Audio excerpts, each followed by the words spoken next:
우리 기도하심으로 피우다 시작하겠습니다. 하나님 감사합니다. 오늘도 말씀 앞으로 우리를 부르시고 또 말씀으로 한 주를 시작하게 하시니 감사합니다.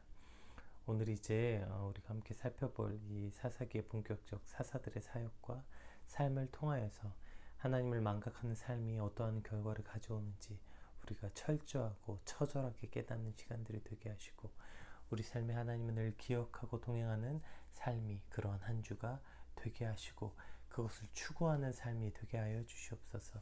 감사합니다. 예수님 이름으로 기도드립니다. 아멘. 네, 오늘부터 이제 목회자 자녀 세미나가 오늘하고 내일 이틀간 시작이 돼요. 그래서 제가 오늘은 이것을 실시간으로 하지 못하고 미리 찍어서 업로드 하고 있다는 점을 여러분 양해해 주시면 감사하겠습니다. 오늘 함께 살펴볼 말씀은 사사기 3장 12절에서 31절까지 말씀 함께 살펴보겠습니다. 이스라엘 자손이 또 여호와의 목전에 악을 행하니라. 이스라엘 자손이 여호와의 목전에 악을 행함으로 여호와께서 모압 왕 에글론을 강성하게 하사 그들을 대적하게 하시매 에글론이 암몬과 아말렉 자손들을 모아가지고 와서 이스라엘을 쳐서 종려나무 성읍을 점령한지라. 이에 이스라엘 자손이 모압 왕 에글론을 18해 동안 섬기니라. 이스라엘 자손이 여호와께 부르짖음에 여호와께서 그들을 위하여 한 구원자를 세우셨으니 이는 곧 베냐민 사람 게라의 아들 왼손잡이 에훗이라. 이스라엘 자손이 그를 통하여 모압 왕 에글론에게 공물을 바칠 때에 에훗이 길이가 한 규빗 되는 좌우에 날선 칼을 만들어 그의 오른쪽 허벅지 옷 속에 차고 공물을 모압 왕 에글론에게 바쳤는데 에글론 매우 비둔한 자였더라. 에훗이 공물 바치기를 마친 후에 공물을 메고 온 자들을 보내고 자기는 길갈 근처 돌뜬 그곳에서부터 돌아와 이르되 왕이여 내가 은밀한 이로 왕에게 아뢰려 하나이다 하니 왕이 명령하여 조용히 하라 하매 모셔선 자들이 다 물러간지라. 에훗이 그들에게 들어가니 왕은 서늘한 다락방에 홀로 앉아있는 중이라. 에훗이 이르되 내가 하나님의 명령을 받들어 왕에게 아뢰릴 일이 있나이다 하매 왕이 그의 좌석에서 일어나니 에훗이 왼손을 뻗쳐 그의 오른손 허벅지 위에서 칼을 빼어 왕의 몸을 찌르매 칼자루도 나를 따라 들어가고 그 끝이 등 뒤까지 나갔고 그가 칼을 그의 몸에서 빼내지 아니하였으므로 기름이 칼날에 엉겼더라. 에훗이 현관에 나와서 다락 문들을 뒤에서 닫아 잠그니라. 에훗이 나간 후에 왕의 신하들이 들어와서 다락 문들이 잠겼음을 보고 이르되 왕이 분명히 서늘한 방에서 그의 발을 가리우신다 하고 그들이 오래 기다려도 왕의 다락 문을 열지 아니하는지라. 열쇠를 가지고 열어본즉 그들의 군주가 이미 땅에 엎드려져 죽었더라. 그들이 기다리는 동안에 에훗이 피하여 돌뜨는 곳을 지나 스이라로 도망하니라. 그가 이르러 에브라임 산지에서 나팔을 불며 이스라엘 자손이 산지에서 그를 따라 내려오니 에훗이 앞서가며 그들에게 이르되 나를 따르라. 여호와께서 너희의 원수들인 모압을 너희 손에 넘겨주었느니라 하매 무리가 에훗을 따라 내려가 모압 맞은편 요단강 나루를 장악하여 한 사람도 건너지 못하게 하였고 그때 모압 사람 약 10,000명을 죽였으니 모두 장사여 모두 용사라. 한 사람도 도망하지 못하였더라. 그날에 모압이 이스라엘 수하에 굴복하매 그 땅이 80년 동안 평안하였더라. 에훗 후에는 아낙의 아들 삼갈이 있어 소모는 막대기로 블레셋 사람 600명을 죽였고 그도 이스라엘을 구원하였더라. 아멘. 오늘 저희가 이제 살펴볼 말씀은 그 사사기 3장 이 전체의 말씀은 이스라엘 자손이 결국 하나님을 잊고 바알과 아세라를 섬기는 지경에 이르게 되고 그로 인해서 하나님께서 메소포타미아의 왕 구산 리사다임 손에 이스라엘을 넘겨 8년이나 고통받게 하셨고 그들의 그 고통에서 비로소 하나님께 부르짖자 하나님께서 첫 번째 사사 온니엘을 통해 이스라엘을 구원하신 사건이 어제 주일 큐티 본문이었죠. 그리고 오늘은 그 이제 온니엘 다음에 그 40년간 평안이 찾아오고 그러나 그 40년간의 평안은 이스라엘을 다시 하나님 앞에 범죄하게 만들게 되었고 그로 인해 모압 왕 에글론에 의해서 18년간 다시 고통받게 하시고 또 이스라엘의 부르짖음을 들으시고 에훗과 삼갈을 통해 이스라엘을 구원하시는 장면이 오늘 본문입니다. 우리 12절에서 15절 초반까지 15절 초반 한 구원자를 세우셨으니까지만 한번 읽어볼게요. 이스라엘 자손이 또 여호와의 목전에 악을 행하니라. 이스라엘 자손이 여호와의 목전에 악을 행함으로 여호와께서 모압 왕 에글론을 강성하게 하사 그들을 대적하게 하심에 에글론이 암몬과 아말렉 자손들을 모아가지고 와서 이스라엘 쳐서 종려나무 성읍을 점령한지라. 이 이스라엘 자손이 모압 왕 에글론을 18해 동안 섬기니라. 이스라엘 자손이 여호와께 부르짖으며 여호와께서 그들을 위하여 한 구원자를 세우셨으니. 여기까지만 한번 살펴볼게요. 그러니까 어제 본문의 11절의 맨 마지막에 어떻게 끝나냐면 주일 본문 11절이 이렇게 끝나는데 한번 볼까요? 그 땅이 평온한 지 40년에 그나스의 아들 온니엘이 죽었더라. 그러니까 온니엘을 통해서 구원을 얻고 40년 동안 평온했다. 이렇게 어제 본문이 이제 그렇게 끝이 나요. 그러니까 그렇게 평온했다라는 뜻은 이 평온하다라는 말이 외세의 침략이 없고 압제가 없는 편안한 상태, 이것을 바로 오늘 평온한지라 했던 이 평온의 뜻이거든요. 그러니까 어떤 외부적 상황이나 어려움이 없이 평안한 상태로 40년이 지난 거예요. 그리고 오늘 본문은 그 40년 만에 이스라엘이 또 여호와 목전에 악을 행하니라로 시작하는 거죠. 그러니까 참 안타깝게도 그렇게 바라던 평안한 삶은 이스라엘을 다시 타락의 길로 만들게 된 것입니다. 12절에 또라고 번역된 단어는 그냥 반복되었다는 의미뿐 아니라 증가하다, 늘리다, 이러한 원어를 가지고 있어요. 이걸 직역해보면 이런 겁니다. 이스라엘 백성이 여호와의 목전에 그 악을 행하기를 증가시켰다, 이런 뜻이에요. 그러니까 또 범죄했다는 뜻뿐 아니라 그 악이 그 전보다 더해졌다, 이런 뜻입니다. 그러니까 이 40년간의 태평성대는 이스라엘을 다시 타락하게 한 것뿐 아니라 악의 정도 또한 증가하게 만들었다. 결국 이 평안은 오늘 이제 그 설교 제목에도 제가 망각이라는 단어를 썼는데, 망각과 죄에 대한 증가, 이것이 바로 이제 핵심인 거죠. 결국 이스라엘의 평안은 하나님을 망각하게 했고 하나님을 잊게 만들었고, 그로 인해서 그 죄가 증가하는 타락을 가져오게 된 것입니다. 오늘 본문을 통해서 우리 삶에 참으로 구해야 될 것이 무엇인지 우리가 한번 생각해 보게 되는 것 같아요. 하나님, 오늘 안전하고 평안한 하루가 되게 해주세요. 이러한 간구보다 더 중요한 기도는, 하나님, 오늘 나와 우리 가정에 하나님을 한시도 잊지 않고 하나님과 함께하는 하루가 되게 해주세요. 이러한 기도가 필요한 것이죠. 고통 속에 부르짖을 때 이 고통만 벗어나면 진짜 뭐든지 할 수 있을 것만 같은데, 그것만 벗어나면 절대 하나님을 잊지 않을 것 같은데, 이 간사한 인간은 그 고통의 시간이 끝나자마자 결국 하나님을 잊는 거 아닙니까? 그 고통이 있을 땐 그렇게 간절할 수가 없는데, 그렇게 기도만 하면 눈물이 나는데, 그런데 그 고통의 시간이 끝나자마자 우리는 망각을 시작하게 되는 거죠.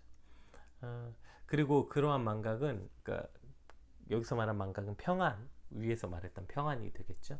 그러한 평안은 축복이 아니라 저주가 되는 것이죠. 그렇게 하나님을 망각할 때 우리는 더한 죄에 빠지게 되기 때문입니다. 이게 계속해서 이제 반복해서 이제 사사기에 나타나거든요. 이 망각, 하나님을 잊고 더한 죄에 빠지고, 이 지긋지긋한 죄의 굴레 속에서 우리가 간구해야 될 것, 즉 우리가 추구해야 되는 삶이 무엇인지 사사기는 분명히 말씀해주고 있는 것이죠. 내 삶의 무조건적인 평안한 삶, 좋은 것을 누리고 추구하는 삶, 이것이 진짜 복인가? 이것이 진짜 내가 추구해야 되는 삶인가? 이 불편한 진실에 대해서 우리는 물어봐야 하는 것입니다. 간사한 나의 믿음이 과연 삶의 고통과 불편함 없이 하나님을 기억하는 존재가 될 수 있나? 이 불편한 진실이에요. 어쩌면 우리의 간사한 믿음이 고통과 불편함이 없이 하나님을 기억하지 못한다면, 그러한 우리에게 평안함이라는 것은 사실 복이 아니라 독이 되는 것입니다. 이 주제에 관해서는 사사기 전반에 관해서 계속 반복되는 내용이기 때문에 나중엔 더 깊이 한번 살펴보도록 하겠습니다. 결국 40년간의 태평성대는 이스라엘에게 하나님을 망각하게 한 시간이었던 것을 기억한다면, 오늘 우리가 바라는 것은 태평성대가 돼서는 안 되고 하나님을 잊지 않는 삶이 되어야 하는 것이죠. 하나님을 망각하지 않는 삶, 나 같은 죄인에게 행하신 그 은혜가 날마다 기억되는 삶을 살게 하여 주시옵소서. 그것이 때론 고통과 불편함일지라도 그것을 추구하는 삶이 되길 소망합니다. 이것이 오늘 우리가 하나님께 기도해야 되는 내용이고 그것을 추구해야 되는 삶인 것입니다. 우리 15절 후반부 한번 말씀 다시 읽어볼까요? 15절의 후반부 말씀인데요. 그는 곧 베냐민 사람 게라의 아들 왼손잡이 에웃이라. 이스라엘 자손이 그를 통하여 모압 왕 에글론에게 공물을 바칠 때에, 이렇게 이제 시작됩니다. 여기서 이제 드디어 에훗, 두 번째 사사 에훗이 등장해요. 근데 여기서 에훗을 수식하는 말이 재밌는데 왼손잡이 에훗이다 이렇게 돼 있어요. 거기서 왼손잡이라는 이 단어의 어원을 살펴보면 오른손이 제한된 사람이라는 뜻이거든요. 그러니까 이것이 선천적으로 왼손이 오른손보다 능하게 태어난 사람이라는 의미로 해석이 불가능한 것은 아닙니다. 그렇게 주장한 사람도 있어요. 사사기 20장에 보면 이 똑같은 이 뭐죠? 베냐민 족속 중에 왼손이 능한 자 700명인가 뭐 어쨌든 몇백 명이 나와요. 그러니까 그것 근거로 그러니까 여기서도 에훗이 오른손이 불편한 사람이 아니라 그냥 왼손잡이라는 뜻이다라고 해석한 사람도 있지만, 근데 이제 본문 전체를 살펴보면 베냐민 지파란 뜻이 뭐냐면 오른손의 아들이라는 이름이에요. 베냐민이라는 뜻이. 오른손의 아들이라는 이름을 가진 베냐민 지파에서 왼손잡이라는 사실을 명시했다는 것은 에훗이 왼손에 능한 자라기보다 오른손에 제한이 있는 자, 즉 약하고 주류가 아닌 사람을 강조하기 위해서 쓴 말씀이죠. 어제 첫 번째 사사로 등장했던 온니엘은 드빌 정복을 인해서 이미 이스라엘 가운데서 용맹함도 인정받았고 좋은 가문의 출신으로서 지도자로서 자질이 겸비된, 지금으로 말하면 누구나 인정할 만한 리더였다면, 오늘 에훗은 그 정반대의 모습이에요. 베냐민이라는 작은 지파의 일원이었고 또 오른손의 아들이라는 이름을 가진 베냐민 지파에서 오른손에 불편함이 있는 에훗, 그러한 에훗을 통해서 온니엘이 했던 것보다 훨씬 더 큰 전쟁을 이기게 하셨고, 온니엘은 40년간 태평성대를 이루었다면 오늘 에훗은 80년의 태평성대를 이루게 됩니다. 즉 부족하고 연약한 사람을 통해서 하나님께서는 자신의 뜻을 이루심을 오늘 본문은 강조하고 있는 것이죠. 하나님의 일은 그 사람의 자질과 능력, 가문, 그것이 그렇게 큰 중요성을 가지지 않게 되는 것입니다. 우리 고린도전서 1장 27절에서 29절 말씀 한번 같이 살펴볼까요? 고린도전서 1장 27절에서 29절.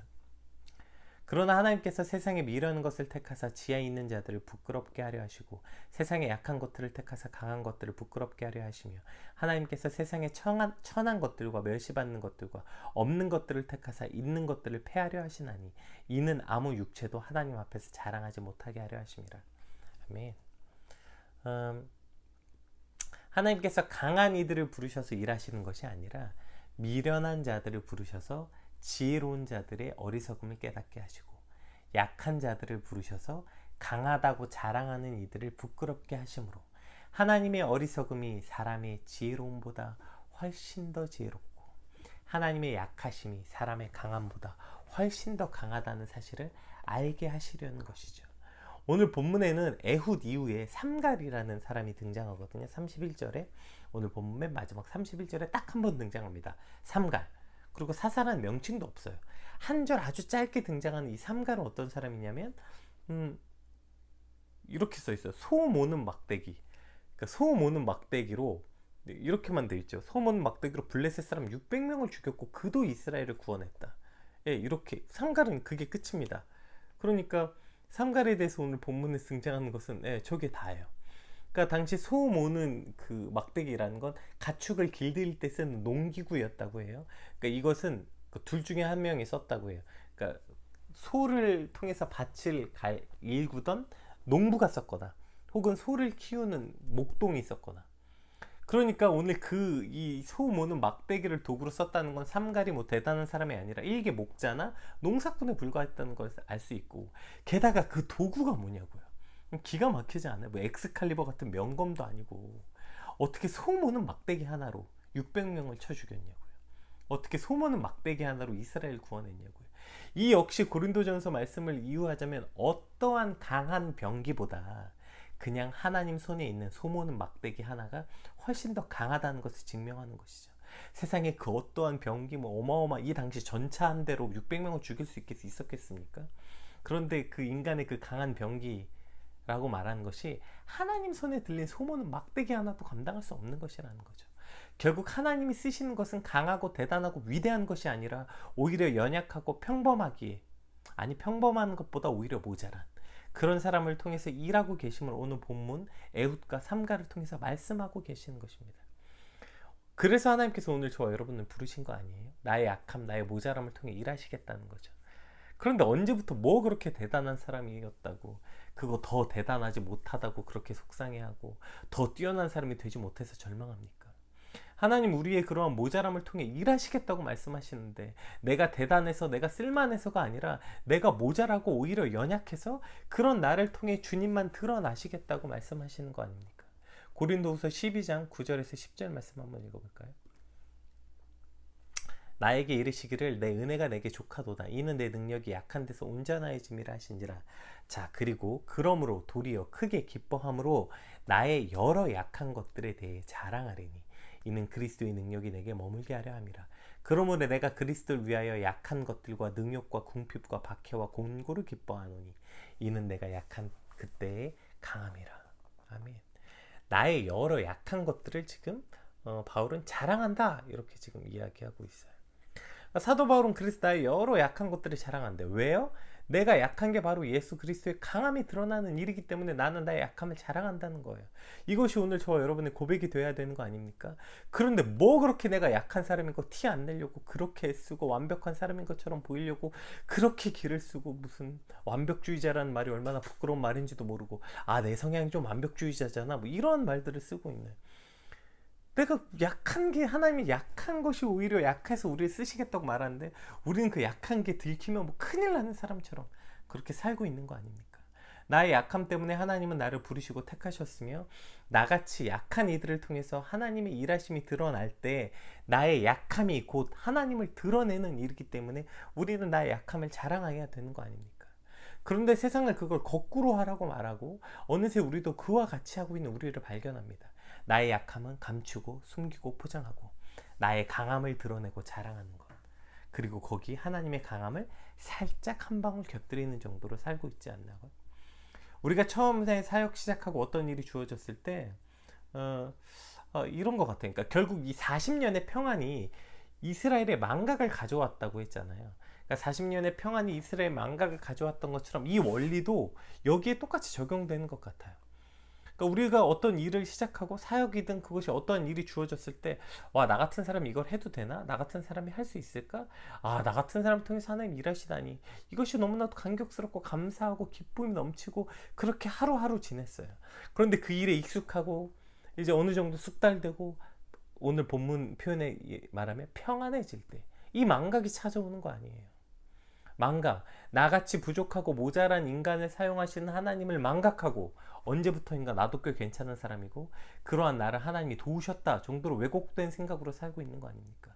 오늘 나는 왼손잡이 애우시며 그저 소모는 막대기이며 삼갈인, 나는 삼갈이라는 것을 다시 한번 기억해야 되는 거예요. 나는 주류가 아니었어요. 늘 나는 얼마나 대단한 사람이 아니었다고. 나는 그저 왼손잡이였고 소모는 막대기였고 삼갈에 지나지 않은 것입니다.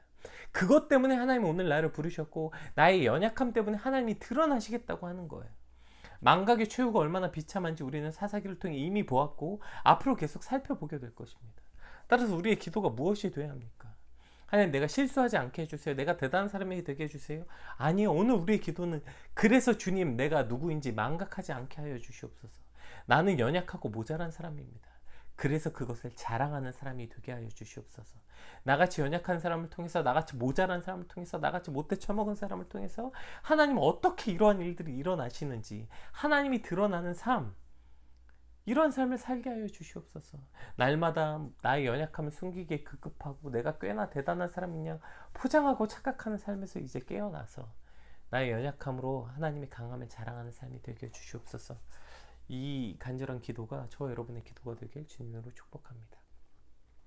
이제 이 이후에 16절부터 30절은 마치 영화나 동화의 한 장면 같은 이야기가 이제 쭉 등장하는데요. 네, 그냥 빨리 한번 읽어볼게요. 16절에서 30절까지. 에훗이 길이가 한 규빗이 되는 좌우의 날성 칼을 만들어 그의 오른쪽 허벅지 옷 속에 차고 곡물을 모압 왕 에글론에게 바쳤는데 에글론은 매우 비둔한 자였더라.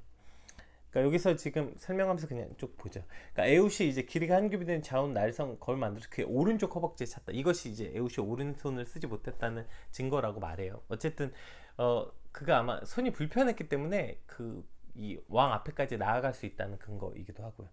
자, 그렇게 해서 에훗이 이제 곡물 바치기를 마친 후에 곡물 메고 온 자를 보내고 자기는 길갈 근처 돌뜬 그곳에서부터 돌아와서 이르되 다시 이제 에글론에게 돌아간 거예요. 내가 은밀한 일을 왕에게 아뢰려 하나이다 하니 왕이 명령하여 조용히 하라. 그래서 조용히 하라, 물러가라, 이렇게 한 거죠. 그러니까 왕 주변에 있던 모든 신하들이 모셔 선지자들이 다 물러간지라. 에훗이 그에게로 들어가니 왕은 서늘한 다락방에 홀로 앉아 있는 중이라. 이제 여기서 서늘한 다락방은 왕의 별장이다, 뭐 이렇게 보통 이제 이야기합니다. 그래서 왕이 그 당시 그 뭐지 더운 것들을 피하기 위해서 왕궁 왕실이 아니라 그 잠깐 피해 있는 별장 같은 곳. 에훗이 이르되 내가 하나님의 명령을 받들어 왕에게 아뢰을 일이 있나이다 하며 왕이 그의 좌석에서 일어나니. 여기서 이제 하나님이라고 했는데 엘로힘이라고 되어 있거든요.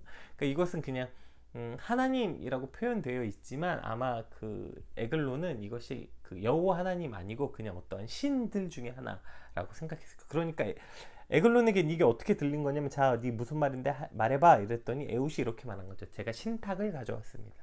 제가 신의 명령을 가져왔습니다. 그 말을 들으니까 왕이 좌석에서 일어난 거예요. 감히 신의 명령을 듣는데 그렇게 누워서 들을 수 없으니까.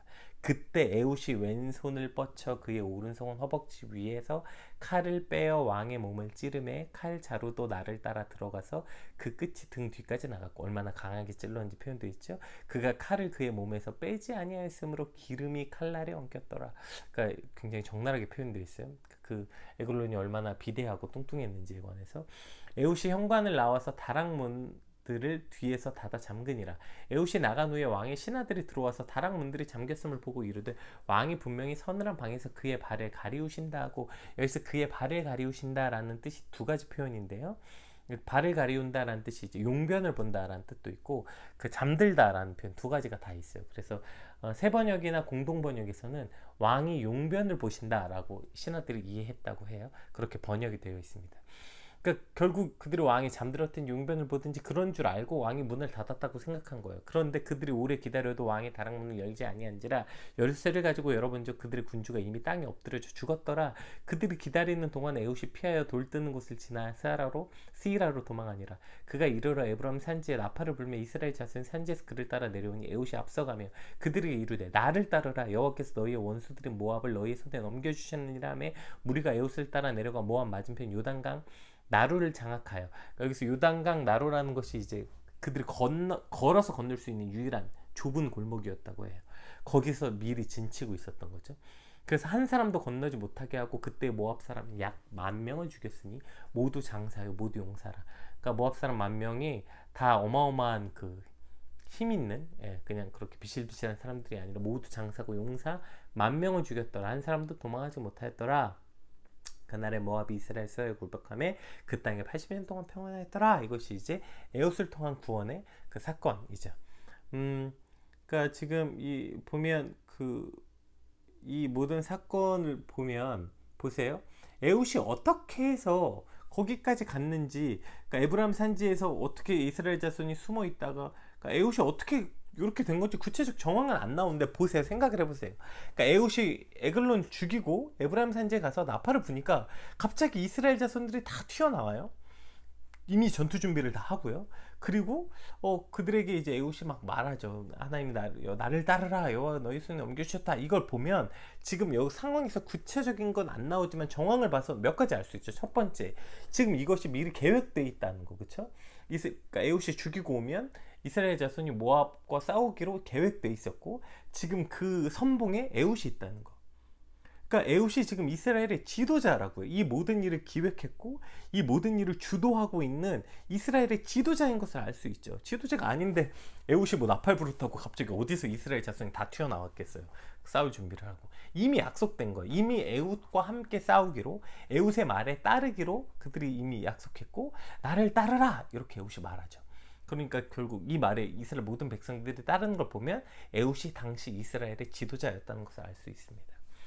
그러니까 이것을 통해서 그럼 에훗을 통해 하나님 어떻게 이루어졌는지 보게 돼요. 자 보세요. 민족의 지도자였어요. 만약에 에훗이 왕에 들어가서 실패했으면 이 계획 끝나는 거 아닙니까? 그렇게 왕을 죽이러 가는 그 제일 위험한 일은 에훗 말고 다른 사람에게 맡겨야 되는 거 상식 아니에요? 아니 어떻게 작전 통수권자가 가장 위험한 임무를 받아서 해요? 뒤로 빠져서 명령하는 게 상식이고 합리적인 거 아니에요? 근데 어떻게 그 작전 통수권자, 민족의 지도자가 직접 칼을 들고 가장 위험한 그곳에 자기 목숨을 내놓고 에글론 왕을 죽이러 간 것이죠.